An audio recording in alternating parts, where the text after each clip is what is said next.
Welcome back to your Numpy learning journey.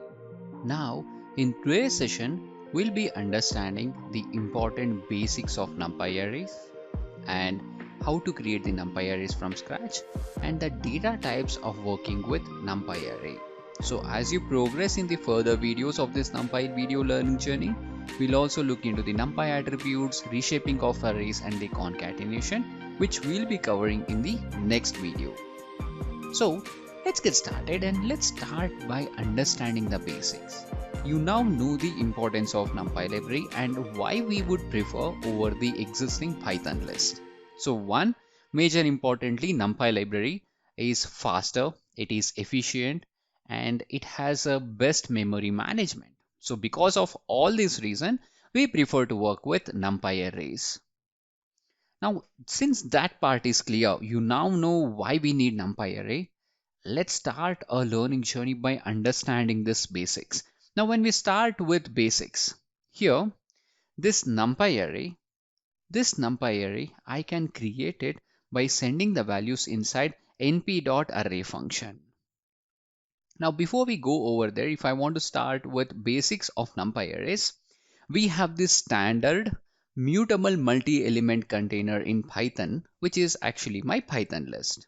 So if I want to create this Python list with set of integer values like list, and in this example, I have mentioned as range 11. So this is going to get the values between 0 to 10. Now, as we have learned already in the previous session, Python list, yes, this Python list can contain the values belonging to the multiple data type. Hence, we can say this Python list as a heterogeneous collection of elements. In the above one, we can clearly observe we've got the collection of integers, but because of my Python's dynamic typing, I can actually create a heterogeneous list. So as a result of this, my each element each element in my Python list is a complete Python object. So in the special case that all the variables are of the same type, so if I have all the variables of the same type, then most of its information will be unnecessary, isn't it? Because all the values are representing the same value of my data type. Like if I want to name what are those information, it's like own type information, reference count, and other informations are actually unnecessary. So it will be much more efficient if I can store the data in a fixed type array, and that is where this numpy comes into picture. So that is where my numpy comes into picture. Now, before we dive into the numpy array, actually speaking, guys, Python also supports a numpy-like object. Now, when I talk about this fixed type numpy array style, so this numpy array style, if I talk about this, it actually do not have the flexibility which we have in our Python list, but they are much more efficient for storing and manipulating the data. Now, before using this numpy, we were actually using this Python as well. Now, when I say Python, this Python actually offers several different options for storing the data in a much more efficient way, fixed type data, buffers, and so on. And in order to store such data, we have a module that is called as an array module. Now, this is a code example where I'm going to show you about as how I can create an array using array module. So import array, I've converted into a Python list. Next, I'm converting it to an array using the array module. Now here I have mentioned I. So I is actually type code that I have mentioned to indicate that the overall contents that I have right now, these overall contents are actually integers.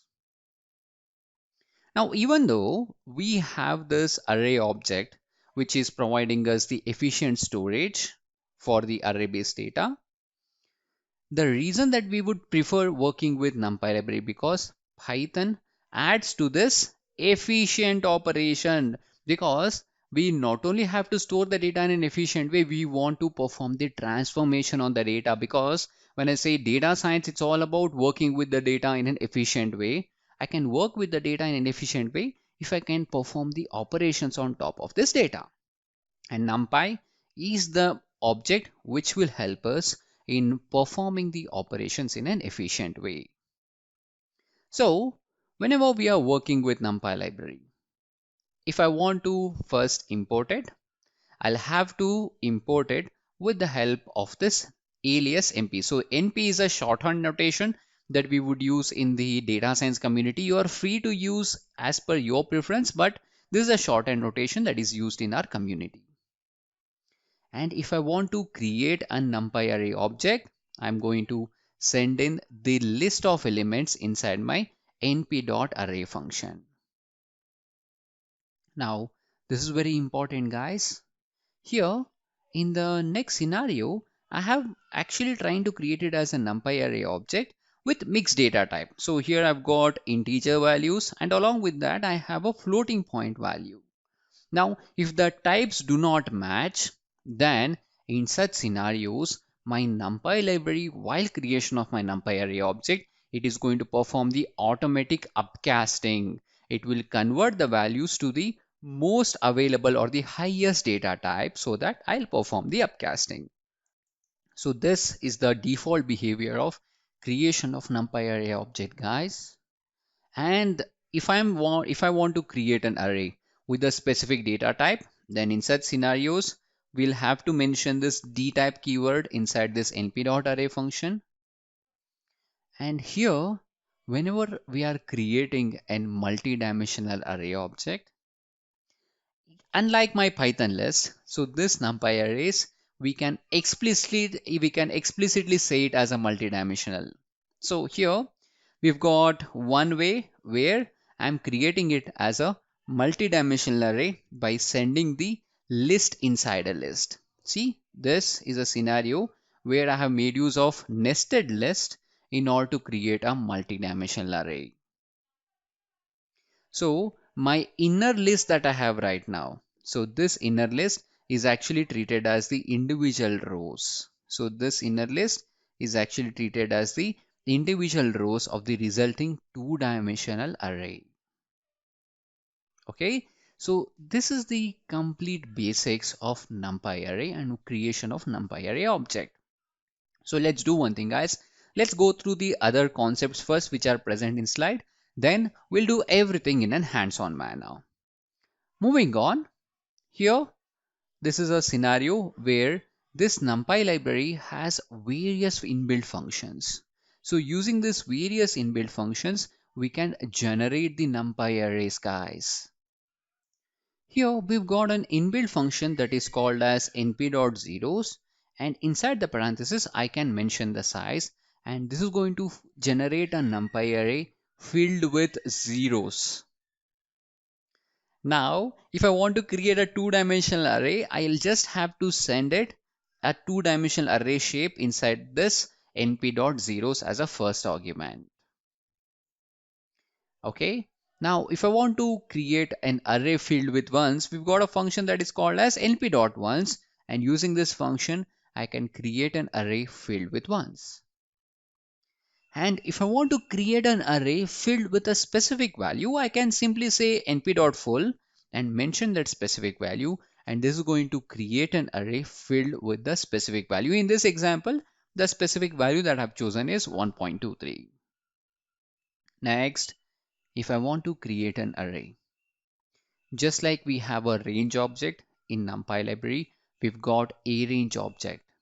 And here, this is an example where I'm creating a linear sequence of numbers, and these numbers are starting with 0, ending with 11, and step size is 2.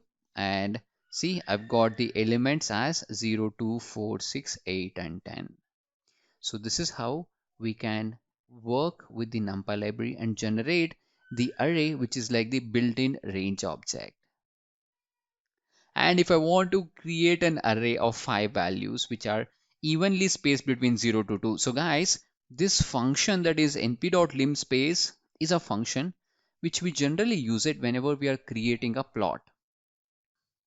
So how I'll be telling you, let's say you want to generate some random values between starting point and the end point, and you want some set of numbers, then you'll generally make use of this np.linspace and try to see how does that plotting function would look like. So that is the functionality of this np.linspace. And here we can create an array. Yes, we can create an array. If I want to create an array of uniformly distributed random values, then in such scenarios, we are going to make use of np.random.normal.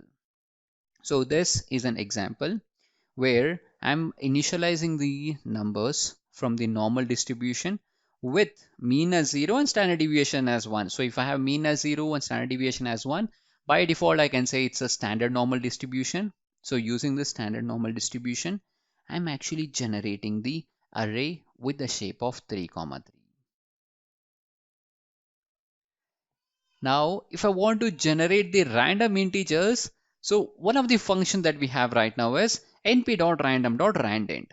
So random.randint is a function where I can generate an array filled with integers with the required shape. So 0, 10, it is a starting and the end position with the shape of 3, 3. And if I want to generate an identity matrix, then we have a function that is called as np.I, and using this function, I can create an identity matrix. If I want to generate an uninitialized array, then np.empty is a function which will help us to create an array. So it is going to set the values which are present in my memory location. So this is how we can generate an uninitialized array. So you have seen how to import the Numpy library, how to create the first array object, and various functions that we have which will help us in creation of this array objects. Now you might be thinking, okay, we have been using the various data types, but if I want to list down the complete set of data types that are supported in Numpy library, so these are the various data types that are supported in Numpy library. We've got int c, int p, int 8. So I'll be using this int 8 when I have the values between -28, 128 to 127. So u int 8, that is unsigned integers, when I have the integers between 0 to 255. See, like this, I can ensure that depending on the values that I have in my NumPy array, I can go ahead and specify the data type and create an array as per my preference. How cool is this? Now let's do one thing, guys. Let's go ahead and create the array in an hands-on manner, and then we are going to explore all the functionalities that we have just discussed right now. So let's jump back to the Google Colab, and I'll be sharing this Google Colab link in the description so that you can refer that link and you can work with the same. Okay, I'm now in my Google Colab. So I'll start by first doing the import. So as I mentioned already, first, I'll begin by importing this NumPy library. We'll import it with the shorthand notation as NP. So this will import my NumPy library with the shorthand notation as NP. Now, once it is imported, I'm going to display the version. So this is going to import and generate the version that is installed in this Google Colab interface. So the version that is currently with me is 1.21.6. So this is the version that we are working. So this confirms we have the NumPy library with us. Now, everything that we are working in Python with NumPy library, it starts with NumPy array object. So I'll begin by creating a NumPy array object. In order to create a NumPy array object, we'll make use of np.array function. np.array, and inside the parenthesis, I can mention my Python list or a Python sequence, anything it can be. I'll say x is equal to np.array 1, 2, 3. After that, I'll print my x. Okay. And along with that, I'll print my d type. Okay. In order to print the d type, I'll say type of x. So let's go ahead and let's look into it. See, my x is having the values as 1, 2, 3 right now, and the data type is numpy.nd array. which means this X belongs to the data type of n-dimensional array object. So everything that I'll be creating with the NumPy arrays, that is whether it could be any function or any object from using my NumPy library, it will be created with this data type, numpy.ndarray. Clear? Perfect. Now moving on. Next, we have seen that in this scenario, this is how the 1, 2, 3 would look like. Okay, so I'll say type, I'll not call it as d type. Let me call it as type right now. Okay, the type is numpy.ndarray. Now let's see what happens if I have the values belonging to the different data type. So I'll say y is equal to np.array, and I'll mention the values as 10, 25.5, 6 plus 5j. So one is integer, another one is float, and the last one is complex number. If I have these kinds of mixed set of data type, how does my array would look like? Now I'll just copy paste this above code. I'll replace with y, and let's see how does the output would look like. Now if you look at this output, observe closely guys, it has done the upcasting. It has automatically converted my existing values into the complex number. So this is 10 plus 0j, 25.5 plus 0j, 6 plus 5j. So automatic upcasting. Now you can observe one important property. All the elements are of same data type. So this is one important thing that we observe from this output. So this is one of the important property of my NumPy array. Now, whenever I'm creating my NumPy array, okay, I can mention my own data type as well. So I'll say this time 26.9998, okay, and I'll mention, let's say 50. I'll call this as Z. And if I want to specify my own data type, I'll have to mention my data type with the help of D type keyword. Let's say I'll mention it as float 32. Okay. And if I say Z again, so this confirms that this has created an array which has the D type as float 32. Now, if you look at the Y, my Y was actually created with the data type of complex number, which has done the automatic upcasting. This time I have specifically mentioned my data type as float 32. Okay. Now, if I want to create a multi-dimensional array, I can send in list inside a list. To show you this, I'll say in my one list, I'll say 1, 2, 3. And inside my second Python list, I'll say 4, 5, 6. And I'll say 7, 8, 9. So this is a list inside a list, and I'm going to say np.array a, and if I execute this, see, this has created a multi-dimensional array where my each list has become my individual row. So this is how I can create a multi-dimensional array. Now apart from this, we've got multiple inbuilt functions. So let's have a look at the inbuilt functions which will help us to create an array object. Now talking about the inbuilt functions, so here we have a function that is called as np.zeros. So np.zeros is a function, and here inside the parenthesis, the first argument is shape, and I'll mention the shape as 6. Okay, and if I execute this, this is going to create an array filled with zeros which will have the default type as a floating point number. And here this has created a single dimensional array. If I want to create a multi-dimensional array for the shape, I have to send the multi-dimensional values, let's say 1, 2 or 2, 3, and this time I'll mention the d type as integers. So this is how I can create an NumPy array filled with zeros with the required shape. In this scenario, the shape is 2 rows and 3 columns, and the data type is integers. And likewise, we've got np.ones. np.ones is going to create an array filled with one value. So shape is 2, 4. Okay, and I can also specify my d type. So this is going to set the array filled with ones, and the type is float. Next, I've got np.full. This will help me to generate an array with the required shape, let's say 5, 2, and I can mention my fill value. I'll say fill value is equal to 99. So this is going to generate an array which has a shape as 5, 2, where every value is filled with 99. See, I've got 5 rows and total of 2 columns.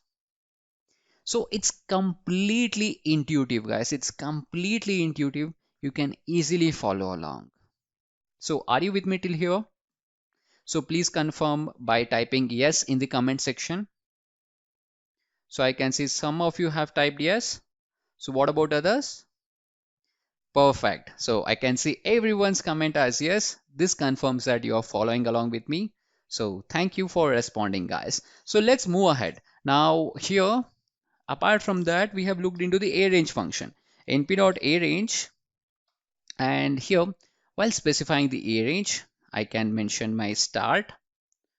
Okay, I'll say start is 0, stop is equal to 11, and my step, I'll mention it as 2. So always remember, start is inclusive, stop is exclusive, okay, and my step size is my step size. So I'll just execute this. So this will generate the array which starts with 0 and goes till 10 except the 11. Okay, x stop value is exclusive, stop value is not included. And the step size it has considered as 2. And we have an interesting function that is called as linspace. This is going to create a linearly separated data. Okay, it is going to create a linearly separated data. In order to show you this, I'll say np.linspace. I'll say 0, comma 10, and if I mention it as 20, this is going to generate 20 equally. Yes, it is 20 equally spaced data points between 0 and 10. So if I execute this, perfect, guys. You can see I've got 20 equally spaced. I'm not kidding. You can do the calculation from your side. It is equally spaced data points. To get the better clarity, I'll do one thing. np.linspace 0, 10. I'll say 5 data points. See, 0, 2.5, 5, 7.5, 10. Okay, it's an evenly spaced data. And if I want to work with the random array, so we've got np.random.normal. And the special thing is I can generate the numpy array by specifying the mean and the standard deviation. So here we have got LOC and scale. Okay, so LOC is, if I come down, LOC is actually a mean. So if I say mean, LOC is equal to 0 and scale is equal to 1, it means I'm going to create an array from the normal distribution, which is a random normal distribution, which has the shape as, I'll say shape, I believe it's a shape size. Okay, it's actually a size parameter, which has the size as 4, 2. So if I execute this, see, this has created an array which has the shape as 4, 2, guys. So what it is happening is, when we talk about normal distribution, so normal distribution is actually a distribution of the data, okay, where I have a specific mean and the standard deviation, and I'm going to see a bell-shaped curve.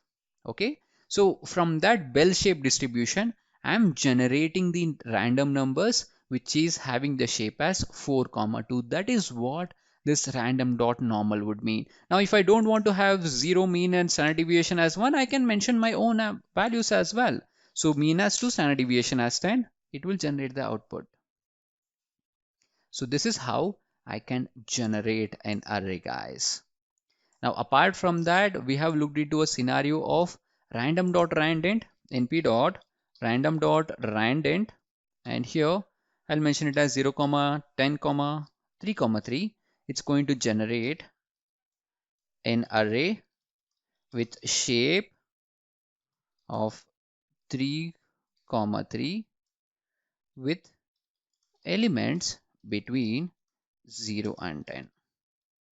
So if I execute this, guys, it has generated an array by selecting the elements in a random manner. Now my array has the shape as 3 comma 3. Now you can clearly observe we are going in depth and we are trying to understand each and every parameter that we are sending for each and every function. And this is the recommended way that we will be telling you to learn any function. So whenever you are learning and practicing, start exploring from the official documentation. Are you with me? So are you with me? We are now at the 25th minute mark. So I want to show that you are with me. So please type in by saying yes. Perfect. So I'll call np.i. The next function that we have right now is np.i. np.i, it's going to generate an identity matrix. So when I say 3, it's going to generate an identity matrix which has the uh, shape as 3 comma 3. It's a square matrix. Okay. Now if I want to generate an uninitialized array, so when I say np.empty empty and I can mention my shape, let's say 2 comma 2, this is going to generate an array with uninitialized values. When I say uninitialized values, it's just going to allocate this array and it is not going to initialize the values. It will pick up whatever the values that is present in that memory location. So this is the working of this np.empty function. Now, apart from learning this NumPy, you have also looked into a scenario about various data types that is supported by NumPy library. I'll add this in this notebook itself so that whenever you're doing the revision for the interviews or for your final preparation, you can refer this list of data types that are supported by NumPy library. So we've got int c, int 8, int 16, int 32 and so on. So let's do one thing. I'll show you how I can specify this. And there's a specific way that we have to specify this. Okay. So I would say np.random.randint 0 comma 10 comma and I'll mention my shape as 2 comma 3 and here I've got the values between 0 to 10, right? So now I can say d type is equal to int 8. So this is how I can set my own data type. Alternatively, I can call this data type as one of the attribute of NumPy library. I'll say np.int8. So this is alternative way where you can set the data type of your choice. So guys, in this exciting video, we have actually gone in depth. So in the last session, you had an introduction. Now by just completing this video, you have an hands-on knowledge as how to work with this NumPy array object from scratch. You have seen the various functions, how to import and then how to go through the documentation and create the array in an effective manner. So that's the learning journey that you had in today's session. I hope you guys have enjoyed the learning. So we'll be posting the further videos as we progress in our learning journey. So thank you so much for watching. So I look forward to seeing you next time. Till then, take care and take care of your family. Bye.